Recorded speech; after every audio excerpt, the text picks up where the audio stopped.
We spent Easter exploring Philadelphia, the city of brotherly love, and we were here for the love of food. If you have a gluten-free, dairy-free diet like us, you won't want to miss this. Philadelphia.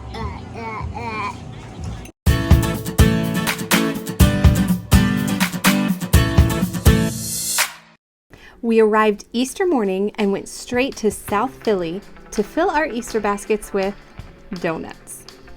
You may notice we try to find donuts in almost every city we visit, and they're rarely deep fried, but these were. And the steady stream of people coming up to the walk-up window let us know we were in the right place. Okie Dokie Donuts is completely gluten-free, so all of their donuts are gluten-free, and they update their flavor list every month, and each month they include 2 or 3 vegan flavors. So the 3 flavors we have this month are chocolate, which is a chocolate cake with a vanilla frosting.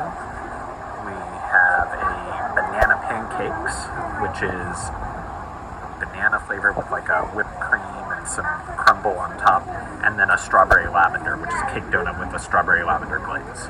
So Nick had placed our order online to make sure they didn't sell out of the vegan flavors, and they were ready to go when we arrived.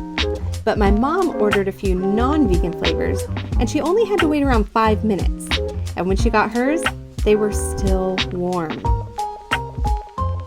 That strawberry lavender had a lot of flavor. I've had some similar flavors lately at other donut shops that were a little more subtle, and you kind of wish there was more to them, but the icing was great, the flavor was great, and the lavender wasn't too intense, because sometimes lavender starts to taste like soap or like perfumey, and that's not a flavor I want to eat, but it was really yummy. The banana one had a little bit of a like artificial banana flavor to it, so the banana was strong, but it wasn't like you were eating a banana runt. I always think of that as the quintessential fake banana flavor. It was pretty good. Look, the back of the bus says Disney 100. So cool. But the banana cream was really light and fluffy. I'm not sure what they say the base was. Oh, but everything is soy free, because I would have sworn that whipped cream was soy based if I didn't know any better, because it was a really good vegan whip. And tasted very mapley, and so it had that banana and maple syrup banana pancake thing going on. Made me want to listen to some Jack Johnson. Make you banana pancakes. Do not miss Okie Dokie Donuts, you guys. Then it was time to sightsee a bit of the history of Philadelphia before heading to our Easter dinner reservations. Estia is a Greek restaurant in the heart of downtown with great reviews and very allergen-friendly menus. As pescatarians, we were excited about the beautiful fish options. Downstairs, there were private rooms available to book, and upstairs was packed with families celebrating Easter dinner together. Substitutes for the feta cheese. Guys, do you ever go to a restaurant looking for gluten-free foods and you find out your server has celiac, and absolutely sympathize with that person, but also feel like you won the lottery because they know what you can eat, and so we're being so well taken care of. My parents are getting bread service, and already they said, oh, we'll just bring you guys some veggies and the hummus to go with those. So we're excited to get started. It's going to be a great dinner. They did say they are working on developing allergen menus so that you can get a gluten-free or dairy-free menu. But until then, the server is extremely knowledgeable about what's able to be made gluten-free, and it is the vast majority of the menu. beets have this like awesome saltiness to them, and they come with the scordalia. I could be saying that wrong, which is like the potato salad, like almost like a vinegar and mashed potatoes that are really awesome. Those potatoes have like a potato salad flavor, but they're like cold mashed potatoes, and they're listed in the dips in the appetizer section, but they're really yummy, and already there's just a lot of flavor going on and a lot of fresh veggies. So good, so good. Hashtag this is it. Sorry, Brendan. Oh yay, we're gonna make it happen. Yay, make it happen. Make it happen. What was so good? The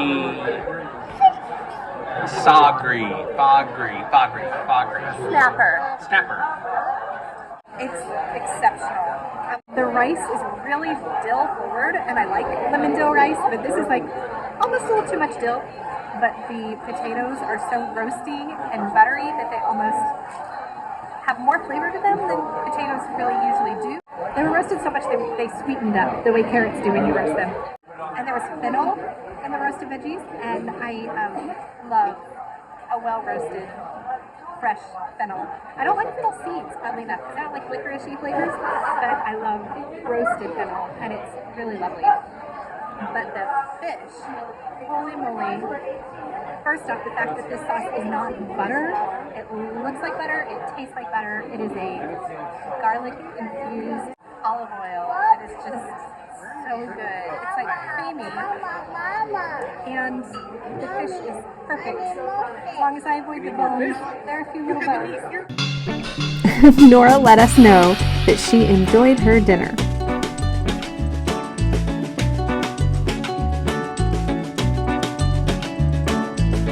That was so good. We found this place on Find Me Gluten Free. So whenever you're doing your research for your trip, that is a great place to find reviews. And of course, other people can have a different experience than what you have, but I always find reviews are such a good way to find dependable places. This place had rave reviews, and I have nothing but 100% agreement with what we found on there. We ordered the whole fish, and they said it can be around 2 pounds, which we thought was going to be a lot of food for the two of us. It was a snapper that is intended to feed two. But still 2 pounds is a lot, even with skin and head and tail and everything. But it only ended up being 1.5 pounds.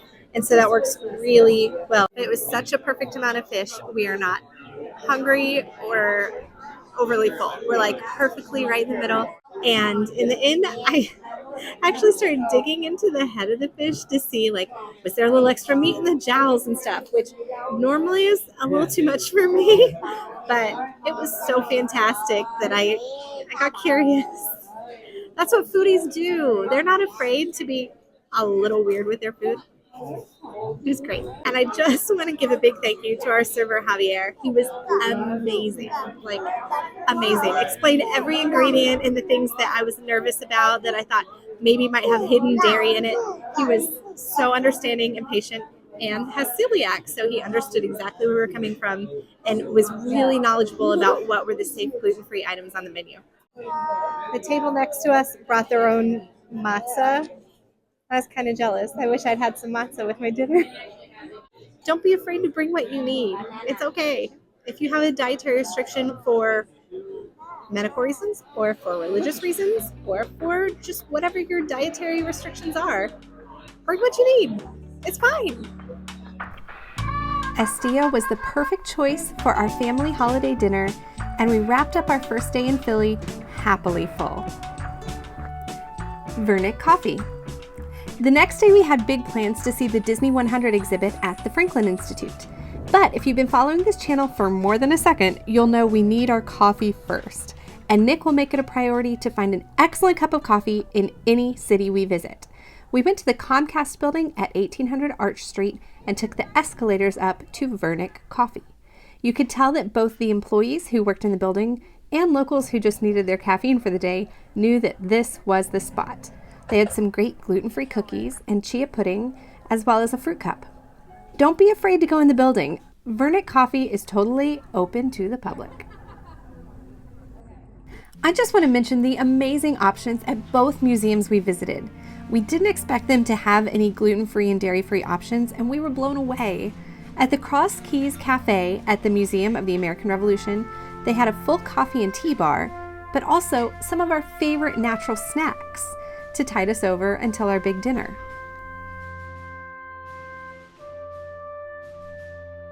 And the outlets and USBs at the table were plentiful if you need a recharge. At the Franklin Institute, I popped into the Eatery to see if they had any options for folks with dietary restrictions. I'm so glad I stopped in to see that cafe, and I'm actually really sad we didn't try it out because the manager was so nice. I was asking about, well, first he saw me looking at the labels of the camera and was like, "Are you a vlogger?"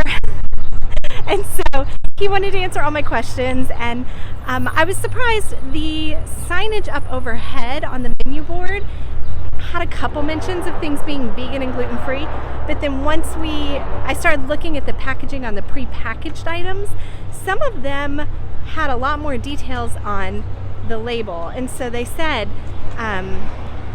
avoids gluten. They didn't say gluten-free because it is in a shared environment, a shared prep space, but it does avoid gluten in the ingredients, or it is vegan, and it was really helpful. Our family would have had the tuna niçoise salad, the side salad. There was some fruit infused water that looked really good, and that wrap, the manager said that wrap was one of the, if not the best thing on their menu.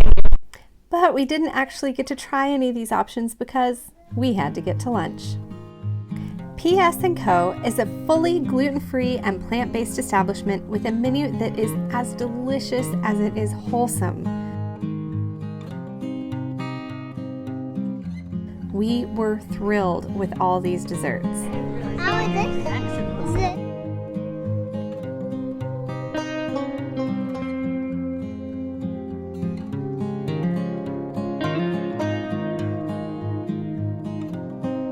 It's a chickpea curry. It's a really warm flavor. It's not like really intense curry. I'm not usually a curry person, so this was great. It's got these like roasted onions on top. It's like almost like French's onions kind of flavor, but like exactly in the way you would want it to be. There's kale and rice. It's great. Can you give a rating on your avocado toast? Avocado toast. 2 thumbs up. Accent Easter food. Good. The chickpea curry is the winner. First, it's hard to believe that there's not a meat broth in there because it's so flavorful, but the onions come through beautifully. If you like caramelized onions, that dish is unbelievable. Although the forbidden rice is really delicious. I love the kale. And it is so much rice that it would probably take me 2 days to eat it. But I'm gonna try my best. I will warn you, the cashew queso, and they use it also in the mac and cheese that the kids are having, has quite a kick to it. So all of us are having our sinuses cleared. A number of us kind of have colds lingering, and eating here, like, the food feels like it's healing. You feel like you're going to be in a better place health-wise when you leave this meal because there's just something so wholesome about every bite. It's really, it just feels like a treat for your body. That mac and cheese has a kick. It has a little sweetness too, though, and the kids didn't mention that. There's some nuance to it, so I keep going back and eating another bite, but I think there might actually be some black pepper in it because it's sharp.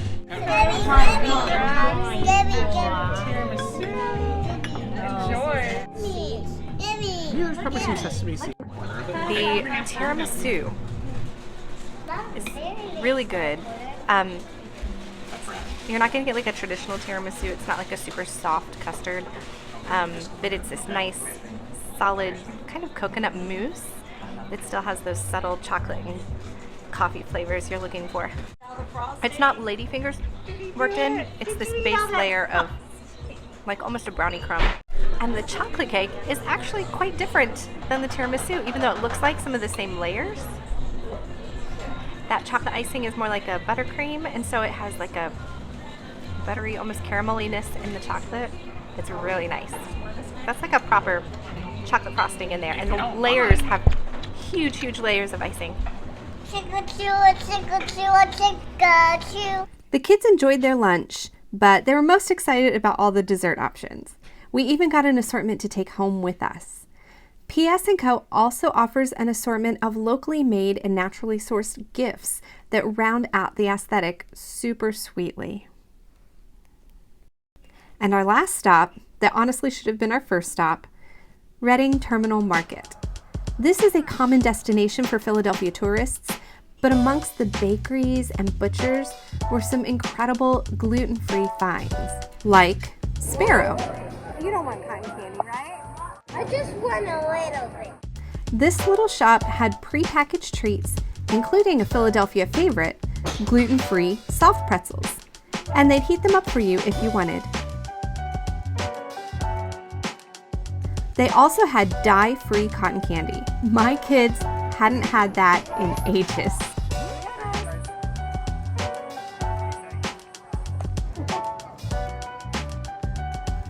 And just around the corner at Fox & Son are all of your favorite fried fair foods, made entirely gluten-free.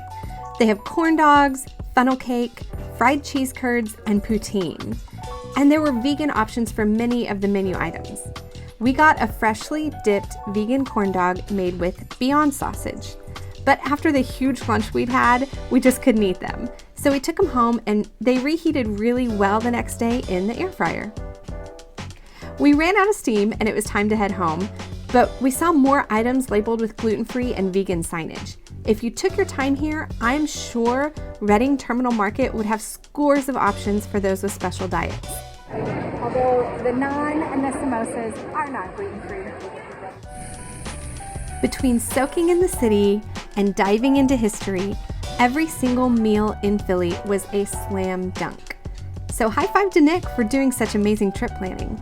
Subscribe to catch our upcoming video when we show you how to plan your own trip with dietary restrictions with our easy step-by-step process.